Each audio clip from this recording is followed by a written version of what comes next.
You might have noticed a loved one's behavior shift around January 31st, a change you have tried to ignore for 19 days, but DNA is already mapping their family tree. Surveillance footage is currently being cross-referenced with transaction records from Walmart.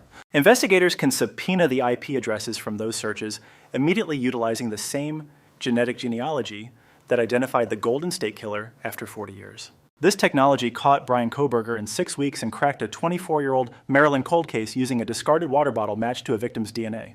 That exact scientific process is running right now, with technicians working 24/7 to give Nancy Guthrie's family the answers they deserve. Justice is not a matter of if but when, and for an 84-year-old woman missing her medication for 19 days, time is everything. If you know anything about this case, dial the FBI tip line immediately at 1-800-CALL-FBI. You can also contact the Pima County Sheriff at 520-351-4900 or submit a tip online at tips.fbi.gov, where a combined $200,000 is waiting for information that locates Nancy or convicts those responsible, marking 19 agonizing days since she vanished. She relies on a pacemaker and vital prescriptions, prompting 400 volunteers to scour the Arizona wilderness at dawn today. The key to this mystery is sitting in a server, a genetic chart, a receipt, or a search history proving this story is far from over. Someone hunted down Nancy Guthrie's location and checked her daughter's net worth right before the famous host's mother vanished without a trace. This news is absolutely exploding right now, with Fox News pointing directly to damning evidence from Google Trends. It appears a web user was actively tracking down Nancy Guthrie's private residence in the weeks leading up to her suspected kidnapping. The search data reveals another disturbing detail that grabbed our attention from the Fox Digital report this afternoon. Analytics indicate that an individual was digging for Nancy Guthrie's home address shortly before she completely disappeared. The digital trail was blazed by a user in Arizona back in June of 2025, and then they came back for more. An unknown subject looked up Nancy Guthrie's address, scanned satellite images of her property, and then researched exactly how much her daughter gets paid. Following that research, they arrived at her doorstep, armed with a weapon, a disguise, and a tactical bag filled with gear bought at Walmart. This calculated behavior spanned a full 10 months, and today we are mapping out a timeline that fundamentally shifts our understanding of this crime. What detectives originally classified as a potential botched robbery now bears the terrifying hallmarks of a carefully orchestrated operation. The Pima County Sheriff introduced a specific term this week that had been absent from previous statements: targeted. He is convinced that the intruder who breached Nancy Guthrie's house on the night of January 31st knew exactly what he was looking for. A history of web queries uncovered by Fox News Digital dates all the way back to March of 2025, proving that Nancy's abductor did not find her by chance. They studied the target, they did their homework, and they formulated a plan. The suspect tied the location to the only reason an 84-year-old woman living alone in the desert would be singled out for her daughter's wealth. Before we dive deeper, make sure to subscribe and ring the bell so you do not miss a single update on this rapidly evolving situation. We are monitoring every forensic breakthrough and investigative shift to explain what the evidence means and where this case is heading. The internet history we are about to examine reveals a level of cold-blooded preparation that most observers have not yet comprehended. What is your take on this new info? Drop a comment below and let us get straight to the facts. Fox News Digital broke the story on February 18th, detailing recreated trend reports that expose a pattern of surveillance on Nancy Guthrie's home from within Arizona. The chronological sequence of these events is precise, and frankly, it is bone-chilling. The initial digital footprint appeared between March 1st and March 8th, 2025, specifically looking for visual layouts of the property. Whoever entered those keywords was not interested in reading news or finding a phone number. They were hunting for aerial shots and maps. They needed to understand the property lines, the building's orientation, and exactly how everything was arranged. They were scouting the approach from the road, and 3 months later, between June 21st and June 28th, 2025, they searched the address again. On this occasion, the inquiry came from a standard web search originating right there in Arizona. A local individual was actively pinpointing the residence of an 84-year-old pensioner living solo in the Catalina foothills. That happened in June, a full 7 months before she vanished, followed by 5 months of digital silence, with no activity until late November. Then around November 30th or December 1st, the surveillance resumed with yet another request for images of the location. The suspect returned to virtually inspect the house, possibly to see if anything on the grounds had been altered since the spring. They might have been checking for new fencing security cameras or different cars parked in the driveway. Whatever the reason, they were watching again. Suddenly, between December 13th and December 20th, the search terms shifted dramatically away from Nancy Guthrie's address. The user located in Tucson began querying specifically for Savannah Guthrie's annual salary. That single search acts as the missing link because Nancy Guthrie's home is not a famous landmark or a public attraction. It does not appear on star maps or celebrity tracking sites. Nancy is simply a retired grandmother who has occupied the same humble dwelling for decades. Her location is only significant to strangers because of her biological connection to a high-profile television personality. Researching Savannah's income in the same time frame as Nancy's home proves the stalker understood the financial leverage involved. They were not merely casing a building, they were estimating the ransom value of the person living inside it. 2 weeks after checking the salary on January 11th, 2026, the address was looked up one last time, just 20 days before the abduction. January 11th is one of the precise dates that the Pima County Sheriff's Department urged locals to check their security cameras for. Back on February 12th, the police captain used the Ring Neighbors app to issue a public plea for video evidence. He specifically requested footage from January 11th between the hours of 9 p.m. and midnight. Authorities also requested video from January 31st, the night she actually went missing, linking 2 separate dates. We have Google data revealing a search for Nancy's home on January 11th, and police seeking video from that exact evening. It is a terrifying match where digital footprints align perfectly with the law enforcement investigation. If the digital ghost who hunted for that address on January 11th is the same shadow standing on her porch, 20 days later, then that winter day was a dry run. They drove straight to the house. They laid eyes on this structure, verifying in the real world what they had already dissected on a glowing screen. Then they returned to their sanctuary and simply waited. However, we must pause to address a critical disclaimer right now. Google released a formal statement to Fox News Digital concerning this dataset, wherein a spokesperson clarified that Google Trends is built to map behavior across massive populations. When dealing with obscure topics that generate few queries, the algorithm frequently injects statistical noise into the charts to preserve user anonymity. Consequently, a graph displaying a sudden surge for an uncommon term is not absolute proof that a specific search occurred at that moment. This distinction is vital and demands our attention, as Google Trends analytics are fundamentally different from a court-ordered warrant for a user's browser history. The tool highlights collective behavioral waves rather than individual people, meaning it is incapable of identifying who sat behind the keyboard. It merely indicates that a query matching those specific keywords seems to have originated from a broad region within a particular time frame. Yet here's the reason this sequence remains significant. Despite the disclaimer, we are not looking at a solitary blip that might be dismissed as a glitch. We are analyzing 5 distinct data points spanning 10 months, all of which trace back to the state of Arizona. Each connects directly to this specific residence or family, showing a clear escalation from general photos of the home. Moving to inquiries about the daughter's income, then the exact street address finally peaking just 20 days before a masked intruder stood on that precise threshold.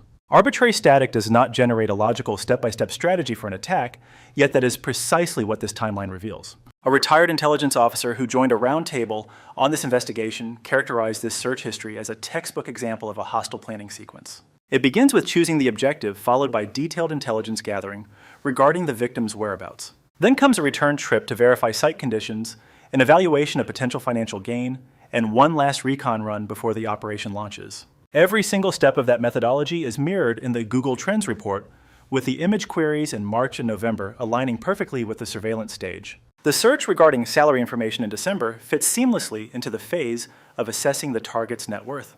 That final query for the address on January 11th serves as the ultimate green light. Ordinary thieves simply do not work this way. This behavior belongs to a predator who has stalked a victim for months. Just think about what those image searches imply regarding their motivation. A standard map query might provide you with a simple pin drop, or perhaps a street-level perspective, or possibly a real estate listing. However, specifically hunting for images yields a very different set of results, such as shots of the building from various vantage points. These include overhead satellite shots and property listing galleries that could potentially expose the floor plan of the interior. It might reveal press photography if the home was ever in the news, or give context on the neighborhood layout to show exactly how isolated the house is from others. It shows the density of the landscaping for concealment and determines if the garage entrance can be seen clearly from the main road. Any individual browsing Google Images for Nancy Guthrie's home address was not trying to find a route. They were performing digital surveillance from behind a monitor. The 5-month silence between June and November also narrates a very specific chapter of this story. In the world of premeditated crime, a pause does not imply idleness. It suggests the perpetrator is handling offline logistics that leave no cyber trail.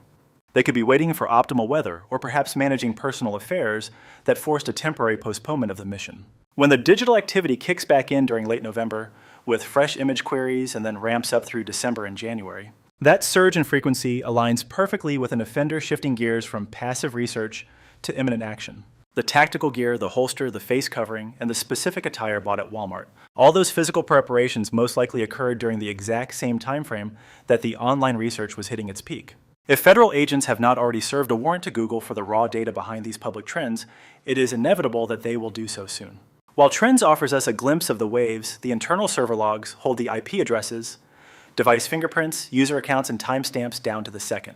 Public data gives us the landscape, but the subpoenaed records provide the suspect's name. These searches are not standing alone in a vacuum. They surfaced right in the middle of a week when the entire trajectory of the police inquiry took a dramatic turn. Sheriff Chris Nanos informed the press this week that he is convinced the intruder who breached Nancy Guthrie's home had a specific goal explicitly using the word targeted. This statement marks a massive pivot from the story authorities had been telling us previously. Earlier on, a confidential source informed a local journalist that detectives were operating under the theory that this was merely a robbery that went south.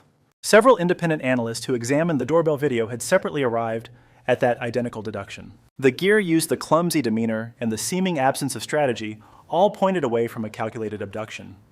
However, the sheriff is now challenging that perspective. He is not necessarily claiming this was a standard hostage situation for money in the classic definition. Instead, he is asserting that this event was far from accidental. The perpetrator visited that specific home for a purpose, meaning Nancy was chosen. A former task force commander for violent crimes in Arizona laid out a chilling blueprint for exactly how this attack was likely specific and intentional. It suggests a scenario where a laborer or contractor had gained entry to the residence in the past. They might have clocked high-end assets or realized a vulnerable senior was living solo, then sold that intel to the wrong people. Another angle involves a perpetrator connecting Nancy to Savannah and banking on the family having deep pockets for a payout. Then there is the possibility of a vendetta born from a slight that might be real or completely imagined. Someone could have developed an obsession with that specific address for twisted reasons only they understand. But the common thread here, is cold calculation. The digital footprint left by those search queries backs up that theory completely. It does not matter if the driver was greed or vengeance. The homework began months prior, proving this was a carefully rehearsed act, not a spur-of-the-moment decision. That former Fed also flagged a crucial detail regarding the canvassing of local firearm dealers. He pointed out that federal investigators hitting shops around Tucson were carrying a very specific stack of headshots.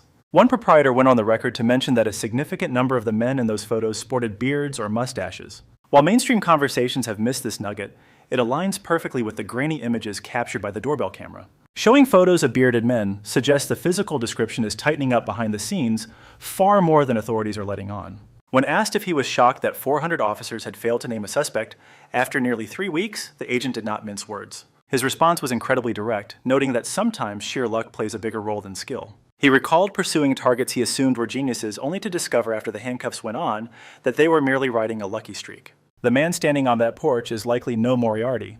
He just did the bare minimum to obscure his identity and purchase a temporary lead. Delaying capture is not the same as getting away with it, especially now that the probe is advancing on several simultaneous fronts. For the first time since this began, those separate lines of inquiry are beginning to intersect. Forensic results arrived this week, though they were not the breakthrough many anticipated after the profile from a glove found 2 miles away was run on February 17th. The system returned 0 hits, meaning the male who wore that glove has likely never committed a crime serious enough to land him in the National Registry. On a separate front, genetic material recovered from the crime scene itself also failed to trigger a database match and was confirmed not to be Nancy's. Forensic analysis ruled out all family members and any known visitors who had recently stepped foot inside the residence. Most importantly, it does not align with the sample taken from the roadside glove, prompting Sheriff Nanos to be very blunt about the path forward. He announced that the team is pivoting to genetic genealogy using the partial sample from the house, and he made his hierarchy of evidence crystal clear. Evidence from the scene outweighs items found miles down the road, noting that random discarded gloves can be found 5 or 10 miles out in any direction. Priorities must be set strictly on the location of the attack, as biological evidence within those walls is the strongest link to the perpetrator. Nanos admitted that the forensic situation inside the residence is far from straightforward. The gathered material contains a cocktail of genetic markers from different sources, requiring separation before individual analysis can even begin.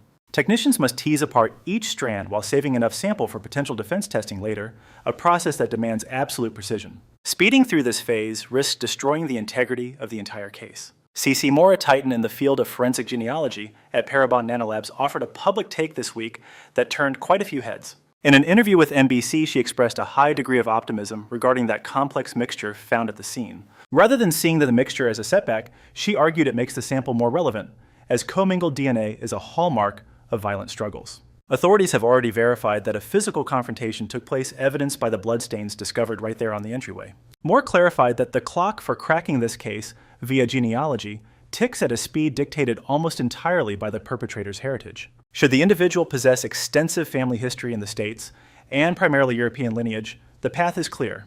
Identification could happen in a matter of hours due to the sheer volume of data for those groups, whereas recent immigrant backgrounds complicate things. Specifically, if the lineage traces back to Latin America, the timeline stretches out into weeks or potentially months.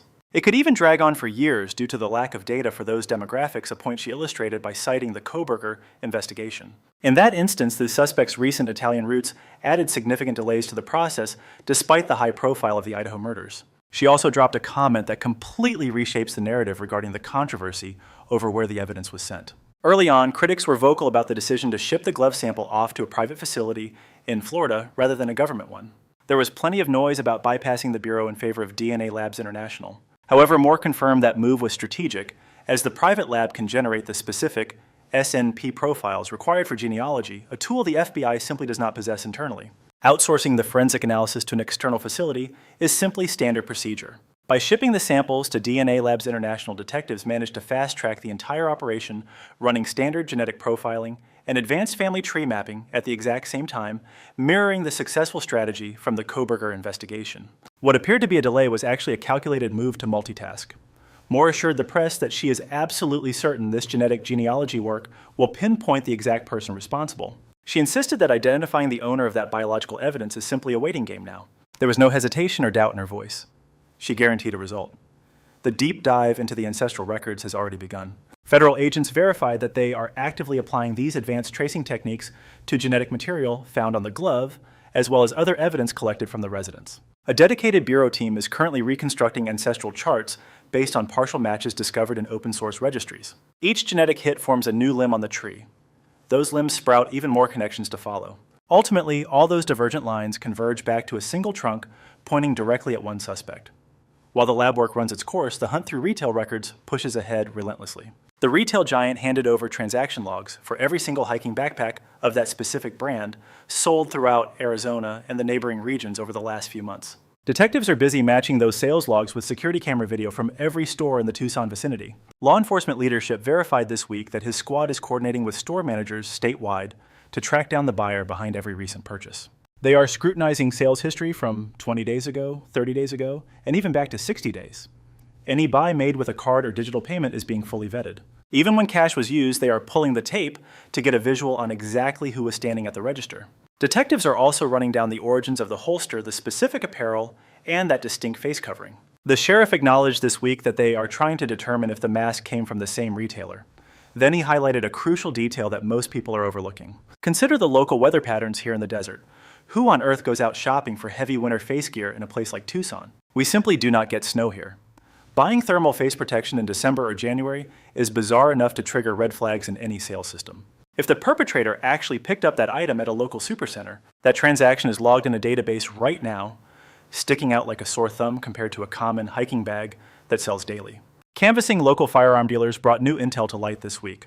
One shop proprietor revealed that agents showed up holding a dossier containing roughly 18 to 24 names and mugshots. He claimed that 0 individuals on that list had bought anything from his inventory. True, but the mere existence of such a specific roster proves federal agents pulled those targets from other distinct lines of inquiry. Retail logs, genetic cross-checks, cellular pings, and community leads are all playing a part. That target list exists only because the disparate clues are finally connecting. This week, the sheriff shot down rumors that the suspect pool had been whittled down to around 40 individuals, flatly labeling the report as false. However, the detailed narrative from the firearms dealer and the precise tactics used by the feds suggests something else entirely. You simply do not march into a shop with 24 headshots unless you are already tracking a solid group of potential suspects. What is being said at the podium and what is happening in the field might be two completely different realities. Fresh details have also emerged regarding the high-tech surveillance gear in play, most of which has gone largely unnoticed. Authorities verified this week that tech giants like Meta and Apple have proactively offered their support to the case. While he stayed quiet on the specifics of their aid, it is no secret that both corporations hold the keys to massive troves of personal digital history. Apple manages the cloud backups, encrypted chats, real-time tracking, and hardware diagnostics for hundreds of millions of devices. Meta sits on top of Facebook, Instagram, and WhatsApp, hoarding the digital footprints left behind by billions of daily connections. If the perpetrator touched a single platform from either firm, before, during, or after the event, those servers likely hold breadcrumbs that detectives can exploit. Police also stated they are coordinating with the company that built the victim's heart device to determine if it can help pinpoint her whereabouts. The medical application on her phone lost contact with the implant at 2:28 in the morning on February 1st. That was the final digital pulse she emitted. If the maker has backup logs, cloud archives, or transmission history that never got saved to the handset locally, that information might unlock vital clues regarding where she was taken or her physical state in the critical hours following the abduction. The firm responsible for bringing the Bluefly signal hunting tech to the rescue effort released a formal statement this week verifying their role in the operation. This scanning gear has been mounted on choppers driven in trucks and carried by hikers across the rugged landscape near the victim's residence. The technology sweeps for digital frequencies and generates a visual density map of any electronics it picks up. However, the total absence of a ping from the heart device points to one of three grim possibilities. Either she is outside the sweep zone, the unit has stopped broadcasting entirely, or something solid is blocking the frequency. The sheriff tackled this topic head-on recently. He refused to call the electronic hunt a failure. Instead, he insisted the effort is still very much active. Furthermore, a custom-built aerial scanner designed by a cyber specialist just for this mission is sitting in federal custody and could still launch at any moment. Through the chaos, the sheriff dropped a bombshell regarding the case's earliest moments that inevitably sparks fresh suspicion. On the very date Nancy vanished, February 1st, a concerned local dialed Adult Protective Services, prompting an agent to visit her residence immediately. While law enforcement verified this event occurred, they remained tight-lipped about the caller's motivation or the agent's discoveries on site. What drove that resident to alert authorities? Did they witness a disturbing scene, or perhaps spot a specific oddity that particular morning? Could it have been a door left ajar, strange noises echoing, or maybe lights blazing long past sunrise? Alternatively, was this a lingering worry about her well-being that just so happened to align with the date she disappeared? Police remain silent on specifics. Yet the timeline implies this witness might hold crucial unreleased knowledge regarding her state or environment right before she went missing. Furthermore, the sheriff touched upon another critical element stemming from the initial inquiry during his briefing this week. Looking back, he confessed he regrets releasing the premises so rapidly, noting that control was returned to the family far too soon. It remains unclear if that hasty move compromised vital clues, though the sheriff addressed the error with surprising transparency. While he speculated the result likely stays the same, he conceded the property should have remained secured for a more extended duration. Such raw openness is incredibly uncommon, coming from the head official managing an ongoing major crime mystery. This implies he realizes every single move is under a microscope, given that this situation has escalated to the utmost tiers of scrutiny. During a telephonic conversation with the New York Post this week, President Trump stated clearly that the perpetrators behind Nancy Guthrie's abduction will encounter the harshest federal punishments imaginable should she not survive. Pressed on if he was referring to capital punishment, Trump confirmed the most severe yes, that is correct. Federal statutes dictate that abduction leading to a fatality can warrant the ultimate sentence, including execution. Since Arizona also permits the death penalty for certain offenses, the president's remark goes far beyond mere political rhetoric. This serves as a blunt message targeting whoever has Nancy captive or anyone possessing knowledge of her fate. Should that individual be watching the media reports unfolding right now, which detectives strongly suspect they are, the stakes have shifted dramatically from simple state charges to a federal capital case. Michael Huppy, a lawyer based in Milwaukee, declared this week he is putting up an independent $100,000 bounty via Crime Stoppers for leads a sum that sits on top of the $100,000 already pledged by the FBI. With the pot now hitting $200,000, he argues the Crime Stoppers approach invites more leads by guaranteeing total secrecy. Since federal agents demand personal details, Huppy suspects their method might scare off potential witnesses who fear exposure. This week, the sheriff delivered the most straightforward appeal to the perpetrator seen yet from any authority figure involved. He urged, simply release her now. Things will ultimately turn out much more favorably for you down the road. Drop her at a public park, leave her near a medical center, just set her free immediately. When questioned if the focus had shifted from rescue to body recovery, his response proved to be the most powerful quote of the inquiry. They inquired if I possess evidence she is alive.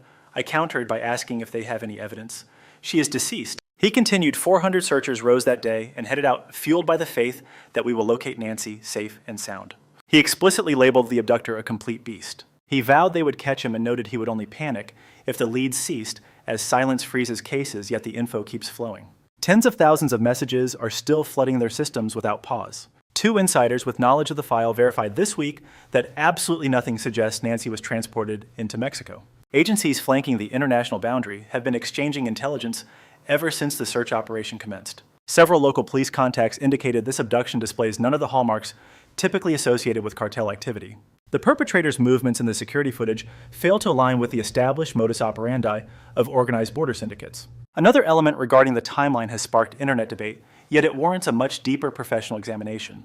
Nancy Guthrie was booked to travel to Milan for NBC's 2026 Winter Olympics, broadcast the very week her mom vanished. News of that prestigious assignment had been broadcast to the general public weeks ahead of the actual event. Any observer tracking Savannah's work, or researching her income and family home, would realize the clan star was leaving the country. It remains a mystery whether this overlap was merely a fluke or a meticulously planned part of the scheme. Given that search history proves months of stalking the Olympic trip stands out as yet another critical piece of the puzzle.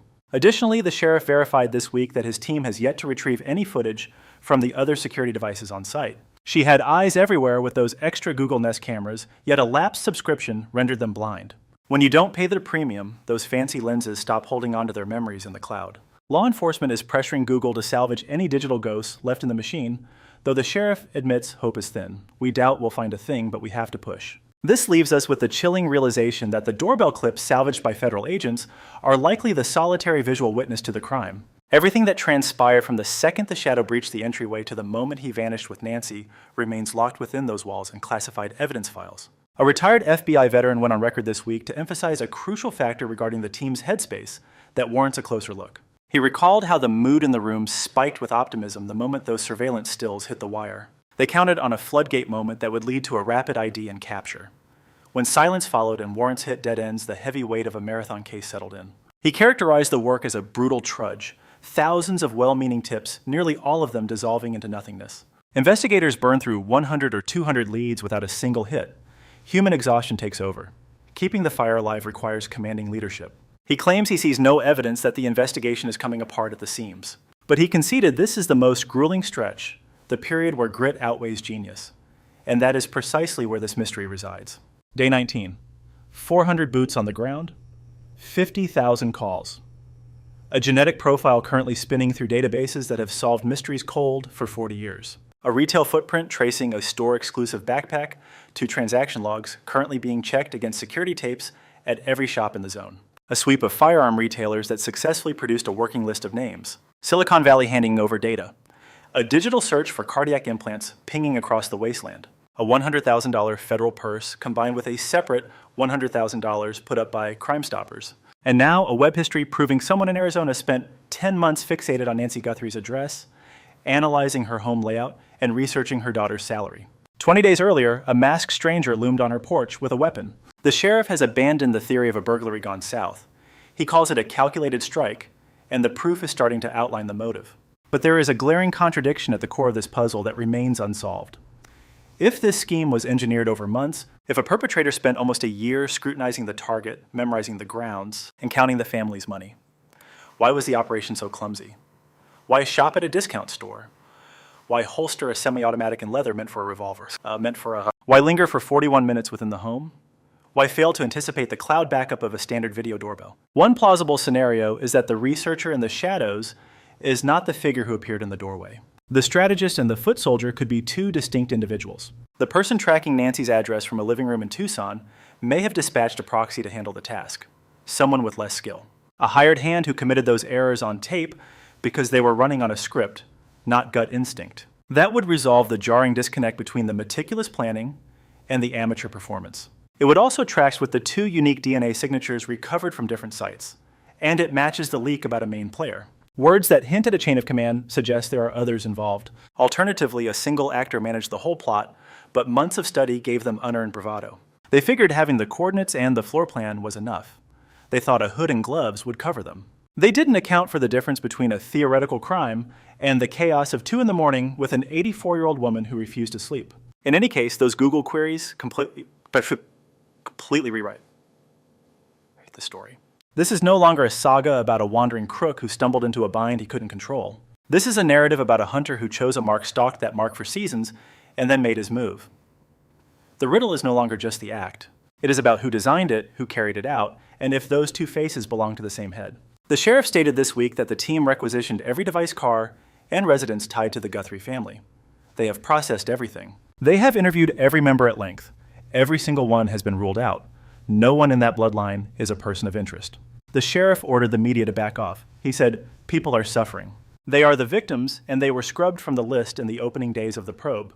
What the Klan has survived during these 19 days is a horror most cannot fathom. Their devices, their sanctuaries, raided, their names dragged through digital mud by strangers who have never seen their faces.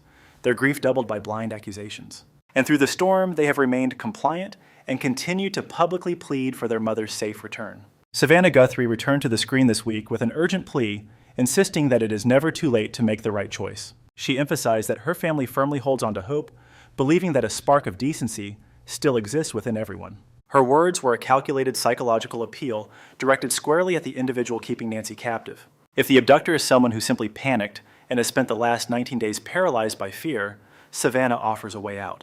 It may not be an easy road, but it is a route that prevents another tragic, irreversible mistake, a sentiment the sheriff strongly reinforced. Simply release her at a park or a hospital, because ending this now will mitigate the consequences you face down the line. The truth is out there lurking in the mind of someone who saw suspicious Google searches on a family computer. Maybe you spotted a new backpack, a holster, or a ski mask that makes absolutely no sense in the scorching Tucson heat.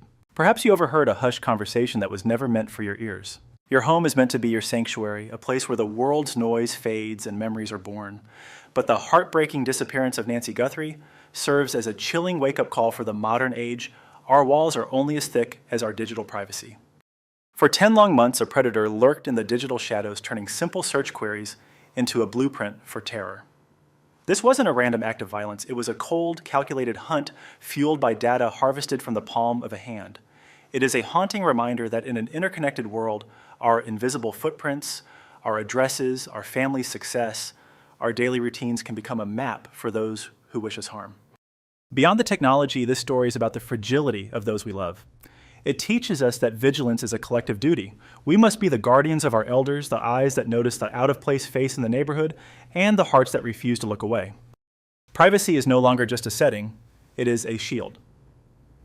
Let us honor the search for Nancy by tightening the circle of protection around our families. In an era where a monster can scout a target from a glowing screen, our greatest weapons remain our shared humanity and an unyielding commitment to watching over one another.